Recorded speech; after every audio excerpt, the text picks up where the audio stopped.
हमारे बेगूसराय में शरिया कानून पूर्ण तरह धीरे धीरे लागू हो रहा है। बेगूसराय में भी शुक्रवार को कुछ स्कूलों में छुट्टी दी जा रही है। ये साफ जाहिर है कि भारत के सनातन को धीरे धीरे खत्म किया जा रहा है। ये देश संविधान से चलता है, बेगूसराय भी संविधान से चलता है। यहाँ शरिया कानून क्या होता है कि धर्म के आधार पर आप श्रेष्ठता नहीं निर्धारित कर सकते। कर्म के द्वारा कोई श्रेष्ठ होता है और जिसका कर्म अच्छा होता है वो श्रेष्ठ होता है। कोई इस देश में खतरा नहीं है। इन लोगों का राजनीतिक अब खतरे में है। अब लोग जान चुका है कि अब हिंदू मुसलमान की रोटी नहीं चलेगा। बेगूसराय में लोग तो परेशान हो गया इनका डायलॉग सुन कर।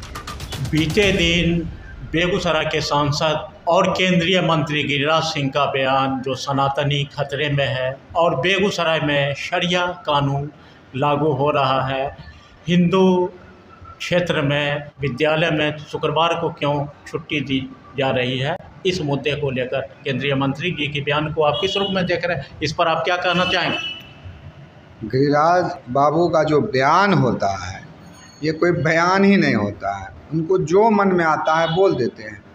उनको ये मालूम ही नहीं है कि ये जो देश है संविधान से चलता है और संविधान के तहत अभी भारतीय जनता पार्टी एनडीए की सरकार है। और जब ये बोल रहे हैं कि शरिया कानून का कोशिश हो रहा है तो क्या आप ही कोशिश कर रहे हैं? बीजेपी के लोग कोशिश कर रहे हैं कि शरिया कानून आवे क्या? अननेसेसरी बेफजूल बात वो बोलते हैं जिस पे आप जनता भी ध्यान देना छोड़ दिया है। समझ गया कि कुछ करना न धरना है इनको, इसी तरह ये बोलते हैं।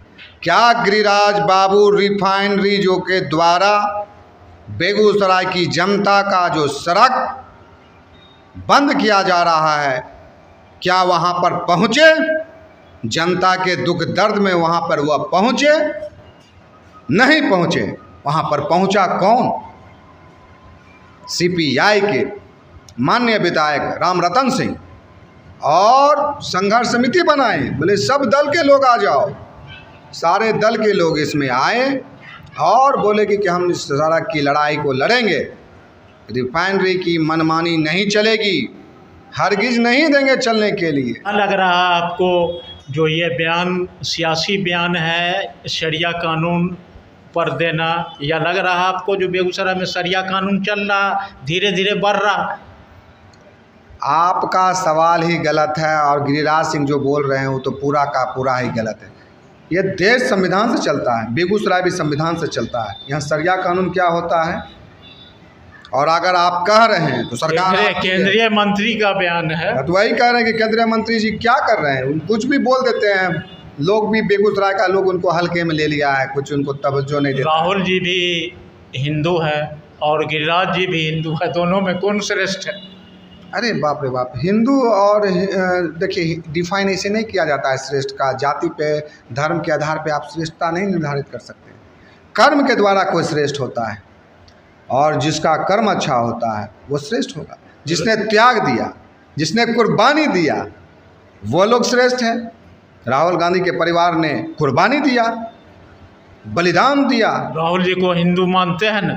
भाई आप मुसलमान अपने आप को मानते हैं ना अपने आप को मुसलमान। सब अपने आप को, जो हिंदू है वो हिंदू मानता है, जो मुस्लिम है मुस्लिम मानता है अपने आप को, और हम सबसे पहले अपने आप को भारतीय मानते हैं। क्या आज लग रहा है जो हिंदू खतरे में है? सारे महत्वपूर्ण पद पर हिंदू ही है और हिंदू खतरे में क्यों?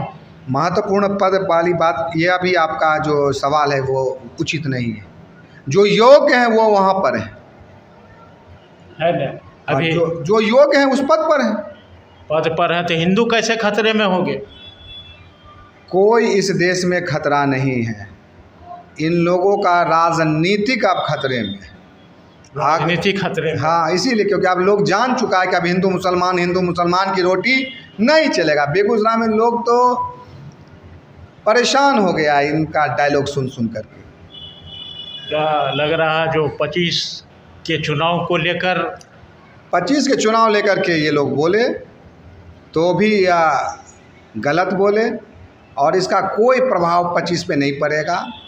जनता इस बार पूर्ण रूप से मन बना लिया है कि इस बार हम लोग इंडिया गठबंधन के साथ काम करेंगे। अभी बिहार विधानसभा में भाजपा सबसे बड़ी पार्टी है।